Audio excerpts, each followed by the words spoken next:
Namaste students, I'm Mr. Kushro Vidya. I'm JV'n's Dr. Neeraj Dholia, Faculty of Agriculture and Veterinary Science, Jayoti Vidhyapeeth, Women's University, Jaipur. So we were studying the topic downstream processing. Okay, so the topic was under the subject upstream and downstream process. So in the previous lecture, we have take the introduction of the topic that what is the downstream processing. So in this lecture we will elaborate it and we will discuss in somewhat in detail. Okay, so the downstream processing we have understood that refers to the purification of the biosynthetic products from the natural sources such as the animal, plant tissue or the fermentation broth to the proper treatment and disposal of waste. So basically this was the process that gives you the final product, ready to use product. Okay, in the upstream processing you are preparing the product, but in the downstream processing you are finalizing the product for it making to ready to use product. Okay, so isolation, purification, etc. So in the this processing there are various stages occurs. Okay, so we have studied in the earlier lecture that the four stages was there. uh, First of all we will remove the insolubles. Okay, then product isolation, then product purification, and then product polishing, and then the go to market. So the four steps are these four steps: the removal of the insolubles, product isolation, purification, and the polishing. So let's talk in some more detail. So removal of the insolubles. Okay, so we have already discussed this. Then now we will discuss that what are the different methods of the removal of the insolubles. Okay, so there are various methods, like first is the filtration method. Okay, so insolubles, because they are insoluble, so they are easily if can be filtered out. Okay, you can use the filter membranes, you can use the filter papers, and you can easily isolate them. If the size of the particles are very low at molecular levels, then you can use the centrifugation. Okay, so in centrifugation we are using the centrifugal forces, and by using the rotors we rotate our sample in the centrifugation tubes, and the higher the particles which are having the higher sedimentation rate, they will sediment, or they make the precipitate, and you can easily recover from the pellet.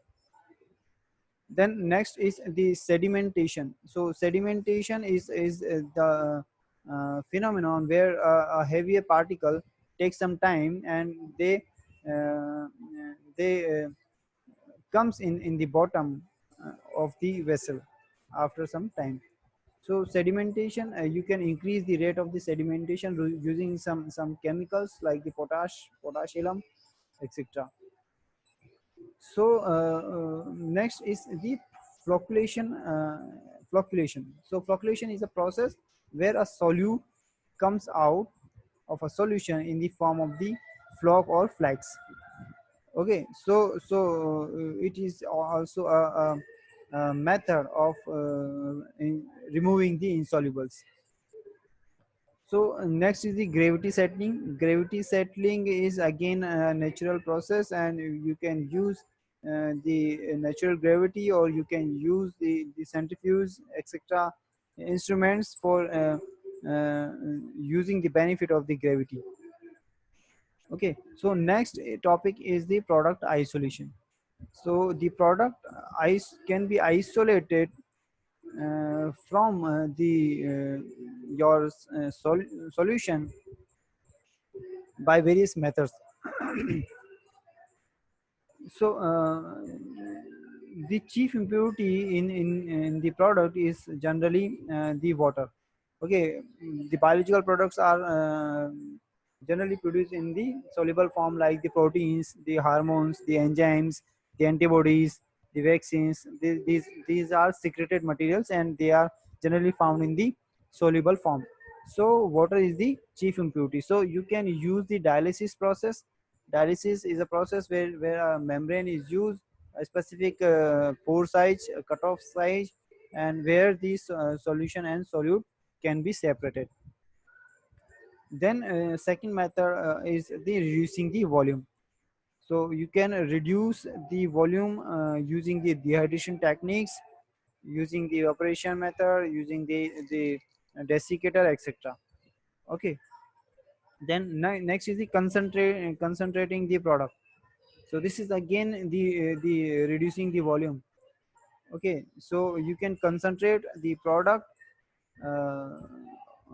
using the centrifugation. Okay, using the evaporation or other techniques. Then next method is the liquid extraction. This is a method where the solubility comes in light, and here the main role of the extraction is from the property of a solution solvents to dissolve in a specific type of solvents.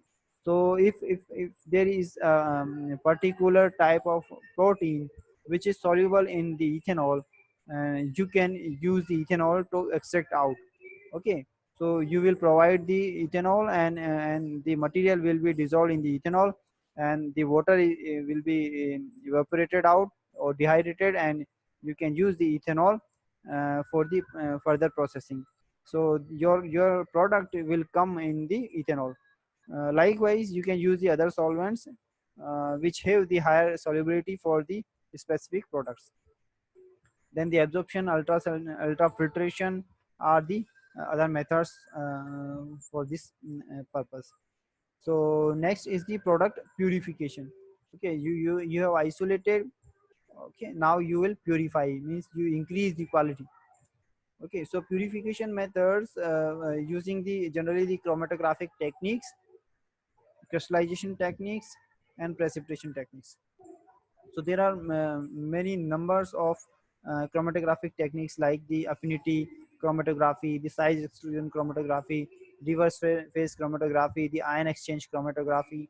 So in the chromatography, what happens, a specific type of material is extracted in a specific type of medium. Okay, like if it is affinity chromatography, then you use a specific type of molecules which have the higher affinity towards your product. Okay, so the product will be bind to the your affinity material, and you can isolate it easily. In the size exclusion chromatography, you will prepare a gel, and uh, the materials which have the lower size which will comes out, and the higher size of the materials will be separated from the upper side. Then the reverse phase chromatography, ion exchange chromatography are the other methods of the chromatographic techniques. Then crystallization, you can here you can crystallize the product, and you can increase the concentration of the product in the form of the crystals. Okay, so impurities will be remain in the solution. Then the precipitation. Okay, you use the specific materials, then which will precipitate out your product, and they will combine with your product and make it precipitate, and you can isolate the precipitations. So next is the product polishing. So in the polishing means you are increasing the product quality, and making it for the market. Okay, so crystallization again, in the crystallization is here. Desiccation means removing of the water using various techniques, dehydration, etc. Then lyophilization is another technique where you can lyophilize, means fridge dry. You can fridge dry your product. You can decrease the temperature of the sample, and you can dehydrate it using the vacuum. Then spray drying is a technique where you can prepare the spray or the crystals or fine crystals of your product. So these techniques, depending on the product and its intended use, means what is the use of the product is finalize the method of using the polishing for using the polishing purpose.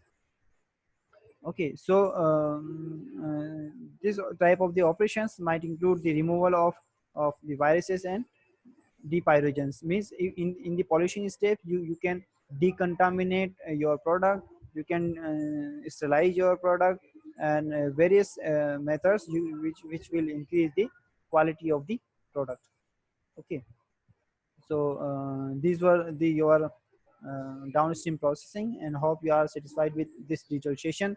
And if you have any query, please write in the comment box and I will resolve your query. So this session is powered by Digital Version 2, Jyoti, Vidhyapeeth, Women's University, Jaipur. Thank you.